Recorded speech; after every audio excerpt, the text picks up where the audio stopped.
也太后，亡也太后。滿清統治中國268年，出咗兩位權傾天下嘅皇太后，迷戀權力嘅慈禧太后。喺佢控制底下嘅皇帝都變成傀儡，但係佢就有政治智慧，懂得運用權力培養有主，成為一代明君。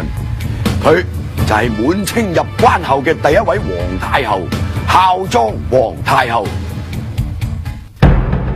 孝莊皇后姓博爾濟吉特，名布木布泰，出身於蒙古貴族。喺清太祖努爾哈赤建國嘅時候，為咗安撫驍勇善戰嘅蒙古人，於是就採用政治婚姻嘅策略，安排自己嘅仔皇太極立布木布泰為莊妃，同蒙古貴族結成兒女親家。呢種政治策略令到滿清霎時變成超級強國。公元1643年8月，皇太極駕崩，滿清貴族擁立孝莊嘅兒子，只得6歲嘅小朋友福臨做新皇帝，視為順治皇帝。因為順治年紀太細，冇可能親理朝政，於是所有政務都由皇叔多爾袞一人話事。冇幾耐，即係公元1644年5月，攝政王多爾袞率領清軍入主中原，成為功高震主嘅大權臣。擺喺孝莊面前嘅重大難題，就係如何力保順治穩坐皇位。歷史幾近都有10個權傾天下的女人。嗱，第2集嘅主角出場之前呢，毓民呢有一段說話都想講嘅。好多人都可能會問，點解我哋選擇呢啲所謂權傾天下嘅女人，都會係後宮嘅佳麗呢？即係話唔係皇后就係出身係妃子嘅，而擁有權力，甚至乎影響個政局，甚至乎影響個皇帝嘅擁立。喺中國2000幾年嘅專制帝王統治裏邊，眾所周知，除咗個女主天下嘅武則天之外，全部都係男性做皇帝，一家一姓。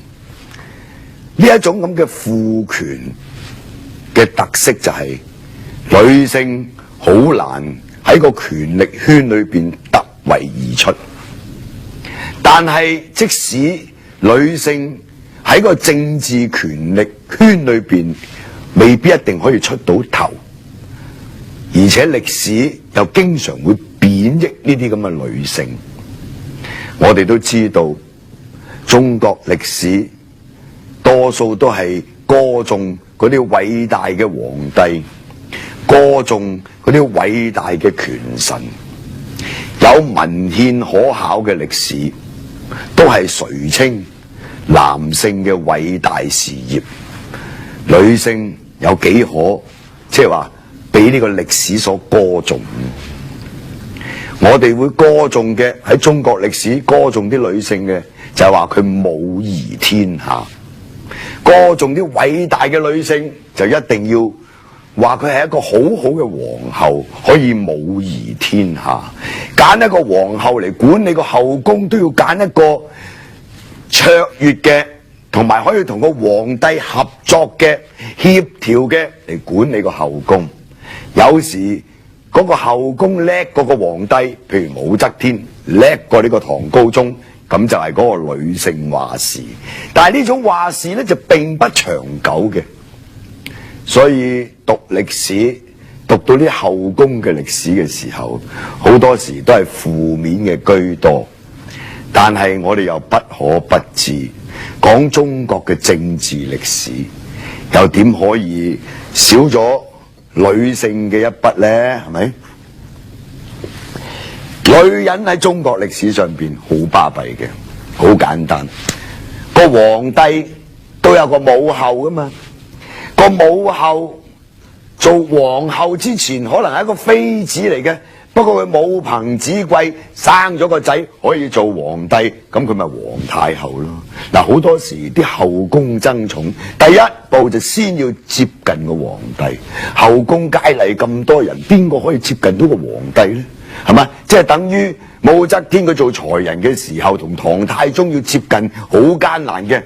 首先你要突破好多障礙去接近個皇帝，得到皇帝寵愛，跟住第二步希望生個龍子，第三步希望呢個仔可以做到皇帝。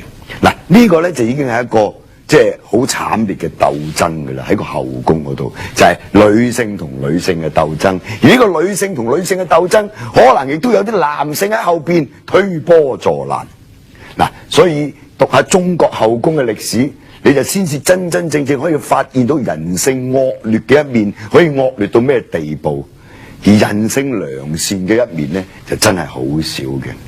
嗱，我哋呢一集講呢一位女性，真係一位偉大嘅女性，真真正正係母儀天下嘅女性。呢位孝莊皇后係滿清開國嘅時候一位最重要嘅女性，佢係滿清開國皇帝皇太極嘅妃子。皇太極將後金改國號為大清而稱帝，係嘛？跟住呢個滿清人入關，入到嚟中原統一中國，由皇太極到順治帝，一個係呢個孝莊皇后嘅丈夫，一個係孝莊皇后嘅兒子，咁都仲未算。孝莊皇太后仲有個孫，就係康熙。嗱，呢一位卓越嘅女性，皇太極係佢丈夫，順治帝入咗關之後嘅順治，即係滿清人入關，順治喺北京稱帝，佢就係協助或者輔助呢個順治帝鞏固權力嘅偉大母親。跟住仲要教個孫，呢個孫就係後來嘅康熙大帝，將康熙大帝調教成為中國歷史上數一數二嘅明君。嗱，滿清開國，即係由呢個努爾哈赤、皇太極到順治到康熙，跟住有雍正、乾隆，總共150年。呢150年係滿清嘅盛世，亦都係中國嘅盛世。呢一個盛世，一個主要嘅人物，竟然就係呢位女性孝莊皇太后。呢一位滿清開國嘅偉大女性，真真正正母儀天下嘅皇后皇太后，孝莊文皇后皇太后，佢係蒙古貴族嘅女子，原名係博爾濟吉特布木布泰。當然孝莊文皇后皇太后係佢諡號嚟嘅，但係我哋而家講親，即係話呢一位偉大嘅女性嘅時候，都係用孝莊兩個字嚟形容佢嘅吓。咁啊，孝莊皇后或者孝莊皇太后係蒙古貴族嘅女子。嗱，當時蒙古人同後金咧有呢種政治聯姻，呢種政治婚姻嚟嘅，所以孝莊皇后其實佢一早都知道，喂，佢入咗呢個即係做咗後金國啊呢個妃子嘅時候，佢應該做啲乜嘢啊？佢個本分係乜？佢係好清楚嘅。母憑子貴，順治做咗皇帝。順治做皇帝嘅時候得6歲，而順治可以做皇帝，係因為有兩派爭做皇帝，兩派人，一派呢就係皇太極嘅長子肅親王豪格，另外一派呢就係皇太極嘅細佬，戰功彪炳、非常之顯赫嘅睿親王多爾袞。多爾袞呢一派同豪格呢一派嘅鬥爭，大家都係要爭個皇帝嚟做。皇太極死咗之後，究竟邊個做皇帝呢？嗱，有17日嘅時間，大家喺度溝通協調，或者爾虞我詐，但係到最後大家妥協啦。妥協就擁立呢個皇太極第9個仔福臨做皇帝，個年號就係順治。肅親王豪格同睿親王多爾袞達成協議，一齊擁立呢個福臨做皇帝。其實雙方都各有盤算，即係希望可以控制呢一位幼主。但係畢竟多爾袞真係有赫赫戰功，佢帶清兵入關，進駐中原，真真正正統一中國嘅大功臣。滿清一個開國功臣做攝政王，自然權力就喺佢手裏邊。到最後豪格都遭受整肅，而呢個多爾袞係真真正正可以權傾天下，係呢個皇帝幕後嘅一位最有權力嘅人。皇帝得6歲，皇帝嘅母親孝莊皇太后對呢一位小皇帝又係好小心咁樣去教導，除咗小心去教導之外，又好擔心一位6歲嘅小皇帝點樣去應付呢位皇叔呢？點樣去鞏固佢嘅權力，鞏固呢個皇權呢？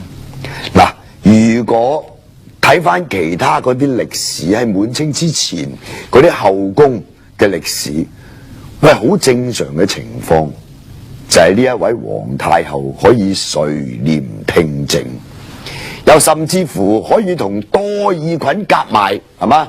你輔助呢一位小皇帝。但孝莊皇后同多爾袞之間，同佢呢位皇叔之間嘅關係呢，即係歷史喺正史上邊嘅記載就並不曖昧嘅，但係野史嘅記載就認為佢兩個人係有不尋常嘅關係。好簡單，兩個年紀都差唔多，就同處皇宮之中，真係瓜田李下。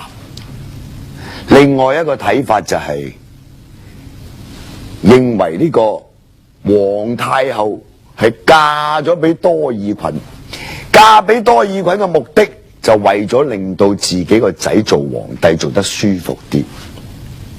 嗱，呢個呢喺歷史上就無文獻可考，但係野史就講咗好多，特別係講孝莊皇后、皇太后嘅時候，好多人都中意用文學嘅筆觸，從一個比較浪漫啲嘅角度嚟講呢個孝莊皇太后同多爾袞呢一位權臣之間嘅曖昧關係。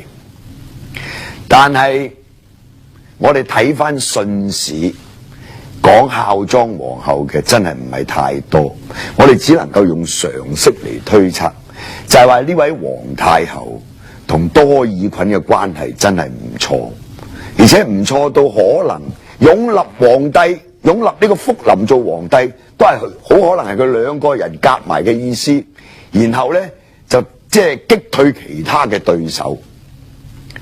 孝莊皇后都好識做嘅，嗱，呢個順治元年，即係佢6歲嘅時候入咗北京啦，再登基一次嘅時候，佢都出一個詔書。呢個詔書對多爾袞真係嗰種拍馬屁，即係已經係到咗一個無以復加嘅地步，已經好過分嘅。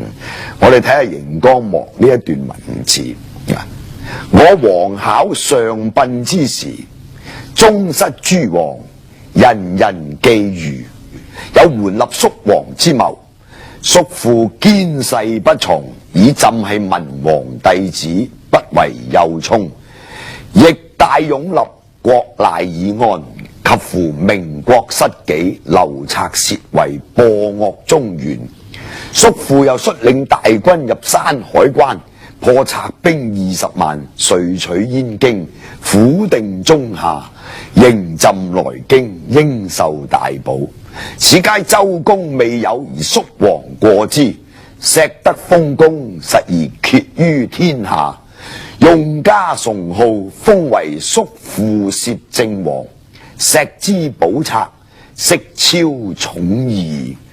順治呢一篇詔書係對呢個攝政王多爾袞歌功頌德，叔父攝政王要錫之補策，色超寵義。嗱，呢一篇詔書嘅意思就係話，當呢個皇太極殯天之時，即係話駕崩嘅時候，宗室諸王就個個呢就 hold 住呢個皇帝嘅位，咁啊有人呢要擁立呢個叔王，即係要擁立多爾袞，但係叔父就堅誓不從喎。呢個叔父真係冇得頂啦！有人擁立佢做皇帝，佢唔做，佢要俾我做，因為我係文王弟子。就正因為佢即係話擁立我做皇帝，於是先至國賴以安。呢個係佢最大嘅功勞。第二個功勞呢，就係，喂，明國失紀，明朝已經崩潰啦，但係嗰啲流寇作亂，好在就有我叔父多爾袞率領大軍就入呢個山海關。咁大家都知道啦，山海關係天下第一關。吳三桂打開道門迎清兵入關，破賊兵20萬啊，遂取燕京。燕京即係北京，統一中國，係嘛？跟住呢，就迎朕來京，再次登基，應受大寶。呢種功勞真係不得了。我哋有理由相信呢篇詔書個意思係出自孝莊皇太后，因為順治得嗰6歲，係嘛？亦都有可能係呢位叔父攝政王即係又用皇帝嘅名義自己讚自己都仲得啊！孝莊皇太后同多爾袞之間嘅關係，歷史信史就冇講佢哋有曖昧關係，或者太后嫁咗俾多爾袞。喺滿清王朝有所謂4大疑案或者4大懸案，全部都係事出有因，查無實據。第一個歷史懸案就係太后下嫁，講嘅就係孝莊皇太后嫁俾多爾袞。第二個歷史懸案或者疑案就係順治出家，順治做和尚出家。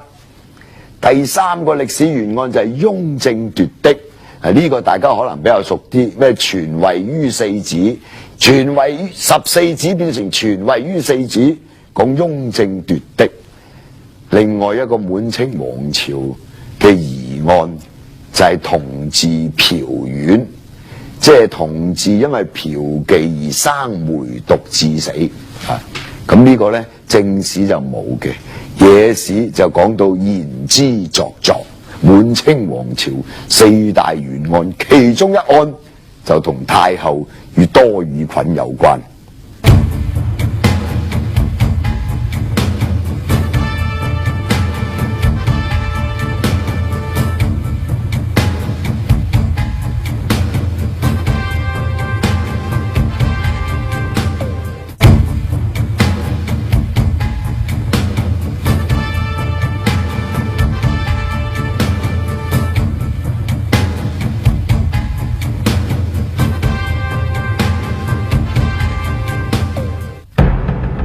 順治7年，即係公元1650年12月，滿清朝廷發生戲劇性嘅變化。喺呢一年，攝政王多爾袞突然暴斃，威脅順治嘅勢力即時灰飛煙滅。身為皇太后嘅孝莊，亦可以暫時為兒子鬆一口氣。到順治8年，即係公元1651年，13歲嘅順治皇帝宣布親政。雖然整個滿清政局表面上係風平浪靜，但其實喺宮廷之內，呢位正值反叛時期嘅少年順治皇帝，竟然對為自己默默耕耘、提供無限量支持嘅慈母孝莊，漸漸產生衝突。喺順治7年嘅12月9日，即係公元嘅1650年嘅12月31日，皇父攝政王終於逝世。順治皇帝親臨致祭，3跪3哭，全國官民都要服喪，國喪27日，一律大孝。呢位多爾袞都算係即係悲極明重。但係有邊個諗到100日之後，呢位皇父攝政王竟然俾人挖墳鞭屍、挫骨揚灰。嗱，呢個呢正史就冇記載嘅，正史就係記載呢個皇帝下詔書話多爾袞係謀逆造反啊，將當年擁立我做皇帝嘅功勞據為己有。但係我哋頭先都有提過，順治元年嗰份詔書點樣歌頌譽揚呢個多爾袞，政治就係咁樣啦，新舊交替，冇咗呢個皇父攝政王，順治皇帝先至可以真真正正親政。嗱，講到呢度，我哋不能不講我哋今日嘅主角孝莊皇太后。佢同多爾袞20幾年嘅友情或者親密嘅感情，始終都冇辦法凌駕於佢對佢兒子嘅嗰種親情。呢一位母親念之在之，都係以佢兒子嘅皇權是否鞏固為念。嗱，基於呢一個前提，佢都要犧牲同多爾袞之間嘅感情。佢所做嘅一切，一就係為咗維護呢個大清，二就係維護佢兒子順治皇帝嘅江山，維護佢嘅權益，維護呢個皇權。因為佢好清楚多爾袞隻手已經伸入去呢個皇權，佢一定係想盡千方百計要做一個有實無名嘅皇帝。所以有兩個皇帝。嗱，歷史就好得意嘅，多爾袞開國有功，但係到最後個下場就咁樣。佢做錯咗啲咩咧？做錯咗就係違反祖宗所謂祖制啊！你企圖染指呢個皇權，呢個就真係死罪。而且八旗係一個好複雜嘅嗰個權力嘅組合。呢個八旗嘅權力鬥爭到最後冇辦法，你多爾袞一死，樹倒猢猻散，多爾袞嘅人就自然遭受整肅。但係即係大家諗唔到嘅就係點解順治帝會對呢一位皇叔父咁狠心？當然我哋可能會認為就係因為佢大哥肅親王豪格俾呢一位皇叔所害，令到呢一位慢慢開始長大懂得人事而且相當聰明嘅順治帝開始對呢位皇叔極為不滿。但係順治帝亦都似乎冇諗到幕後有一位好愛佢嘅母親默默咁喺度幫佢做咗好多功夫，先至令到佢親政嘅時候嘅障礙即係可以被清除。但係皇帝長大成人啦，又好想真真正正可以掌握朝政，個叔父又死埋啦，多爾袞39歲就死啦。如果多活幾年，順治帝真係冇咁舒服。但係跟住落嚟，佢對個母親似乎個關係亦都開始交互。嗱，我哋從一件事就可以睇到，就係順治帝廢皇后呢件事。順治帝廢後，其實即係令到佢母親好傷心。佢嘅皇后係孝莊皇太后嘅侄女，亦都係蒙古嘅貴族。嗱，喺滿清開國嘅時候嘅後宮，差唔多都係蒙古，全部都係蒙古女子。呢個就有個政治聯姻，呢個政治婚姻，即係呢個特色喺度啊，或者一種組制。佢嘅皇后係呢個多爾袞幫佢聘嘅，即係話多爾袞幫佢娶呢一個皇后翻嚟嘅。而呢個皇后咧係孝莊皇太后嘅侄女，到最後順治帝要廢呢個皇后。佢廢呢個皇后嘅理由好簡單嘅啫。佢話今後而家個皇后乃睿皇於朕幼聰時因親訂婚，未經選擇。嗱，呢個皇后唔係我揀嘅，呢個皇后係我嘅叔父睿親王喺我幼年時候，即係幼年聰齡即位做皇帝嘅時候幫我揀嘅，唔係我揀嘅。咁都唔緊要，呢個皇后同我3年啊，但係佢真係做唔到我嘅內助。喂，自古帝王就要立個皇后以知內助，但係佢助我唔到，因為佢同我嘅意志係不協調。咁嘅話冇辦法就唔廢咗佢，於是就僅於8月25日奏文皇太后，將呢位皇后降為靜妃，就改居側宮。嗱，呢件事呢，孝莊皇太后就梗係唔高興啦，但唔高興都唔緊要，都係以個仔嘅利益為依歸。嗱，由此可見呢一位真係一位偉大嘅母親。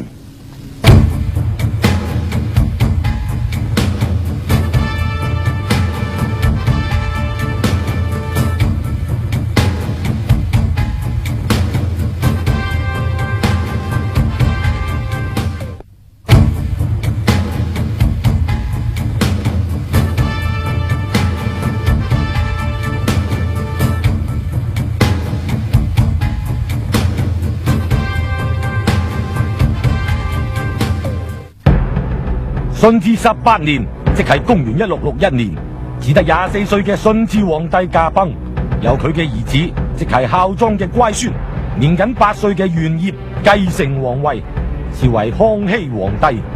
49歲嘅孝莊就被尊為太皇太后。面對康熙太年幼呢個問題，孝莊嘅解決辦法，並非垂簾聽政、一人獨大，而係委任鰲拜、索尼、蘇克薩夏、壓必龍4人做輔政大臣，協助幼主打理朝政。孝莊咁做嘅目的，就係要令權力分散，避免多爾袞專政嘅歷史重演。順治皇帝24歲駕崩，繼承帝位嘅係8歲嘅康熙。康熙能夠做皇帝，就完全因為佢祖母孝莊皇太后一直以來就係要培養佢做接班人，所以細個嘅時候就對佢即係悉心教導。根據康熙所寫嘅庭訓，其中有一段就提到個祖母點樣去教導佢嘅。康熙話：朕自幼齡學步能言時，即奉聖祖母慈訓，凡飲食動理言語皆有舉導，雖平居獨處，亦教以妄感悅日，稍不然即加督過，賴是以刻有成。細個嘅時候學緊行路、學緊講嘢嘅時候，就已經要奉祖母慈訓，已經同呢個祖母一齊居住。凡係飲食動理言語都有舉導，有規有矩。就算自己一個人獨處嘅時候，都唔敢亂嚟。如果唔係嘅話，個祖母就嚴加督過。正因為咁，先令到佢有今日嘅成就。其實呢一位祖母對孫兒嘅感情，就係話佢根本有一個慧眼，睇到呢個孫兒第日一定能成大器。又諗唔到順治皇帝咁早就死，孝莊皇太后喺康熙做咗皇帝之後，就係孝莊太皇太后。孝莊太皇太后生病嘅時候，康熙神分定省，親自湯藥，非常之感人。朕自太皇太后為御以來，心懷憂慮，日事左右，檢方調藥，親自飲贊。太皇太后靈氣之時，朕為隔萬靜後，悉地靜坐。一聞太皇太后聲息，即趨次榻前，凡有所需，守奉已盡，因此晝夜不能稍離。朕念幼蒙太皇太后撫養教訓30餘年，罔極深恩，難以答報。今見病體依然，五內焦灼，莫知所措。朕公寢處，何下顧計？但當此時不竭盡心力，稍書養報之枕，二日欲依戀辭位，竭朕心力，豈易得耶？睇下康熙呢一段文字，你就知道佢對呢一位祖母嗰種孝心。個祖母有病，佢要日侍左右，檢方調藥。做皇帝見到個祖母生病，要神分定省，要自己去檢方調藥，同埋親自飲贊。當呢個太皇太后休息嘅時候，隔住一個所謂布幔又好，隔住個簾又好，喺度等，喺度坐喺度等。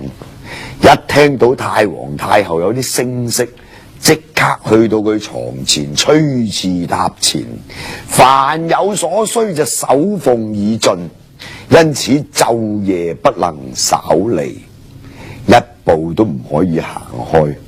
邊有咁孝順嘅孫呢？孝莊皇太后佢嘅仔順治皇帝就對佢冇咁孝順，但係個孫呢，康熙皇帝呢，就對佢非常之孝順。孝莊皇太后、孝莊太皇太后作為一個母親、一個祖母，佢係慈愛嘅，對呢位順治皇帝，佢又係好用心，默默咁幫佢做好多嘢。對呢位皇孫亦都一樣，細個就教導佢，到佢即係8歲做皇帝啦，又要揾4個輔政大臣嚟輔助佢，又教佢點樣去同呢幾個輔政大臣相處。祖孫二人嘅感情，即係喺歷史上喺皇宮裏邊係好少見嘅。所以我哋睇下康熙，即係呢一段講佢祖母即係患病，佢自己嗰種心情，即係喺呢一段文字裏邊係充分反映到呢一位皇帝對祖母嗰種孝心。當嗰個祖母嘅病情有反覆或者冇乜改善嘅時候，康熙就五內焦灼，莫知所措，不知所措，五內焦灼，焦灼即係好焦慮嘅啊！即係佢嘅意思就係話，我今時今日如果唔去侍奉我呢個祖母，第日想依戀辭位，竭朕心力，豈易得耶？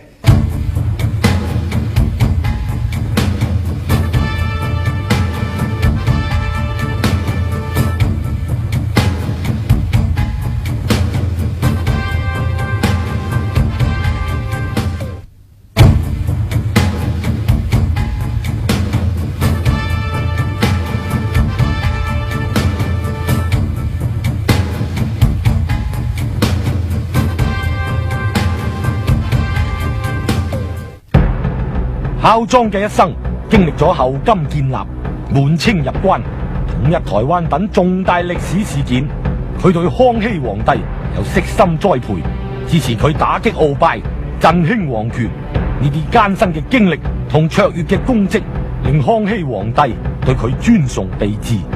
康熙26年，即係公元1687年，孝莊太皇太后駕崩，享年75歲。康熙皇帝每一年要親自到孝莊嘅陵墓拜祭，表示佢無時無刻都向呢位開國賢后作出最崇高嘅致敬。康熙皇帝係一代明君，可以同佢媲美嘅只有唐太宗嘅貞觀之治。康熙皇帝佢嗰個治國嘅理念係受佢祖母影響好深。根據康熙皇帝所寫嘅庭訓特別提到，佢話八陵轉成大統，聖祖母作書訓誡沖子曰：自古稱為君難，蒼生自重。天子以一身君臨其上，生養撫育，無不引領而望。必深思德眾則德國之道，使四海之內咸登康阜，綿素力於無疆。康熙話佢自己8歲繼承大統做皇帝嘅時候，佢嘅祖母孝莊太皇太后就已經作書訓誡，教佢點樣做皇帝。為君難，做皇帝唔容易嘅。孝莊太皇太后送幾句說話俾佢，其中一句就係、必深思德眾則德國之道，得到民心，得到人民嘅支持，你先至係等於得到個國家。當然呢個德國亦都可以指得到個權力，或者個權力你係要為人民服務先至得。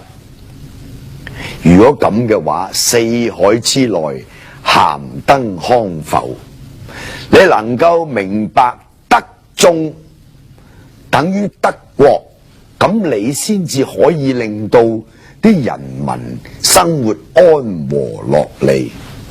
嗱，呢個就係孝莊太皇太后俾呢個康熙皇帝最大嘅訓誡，而康熙只能夠成為一代明君，真係有賴佢呢位祖母嘅教誨。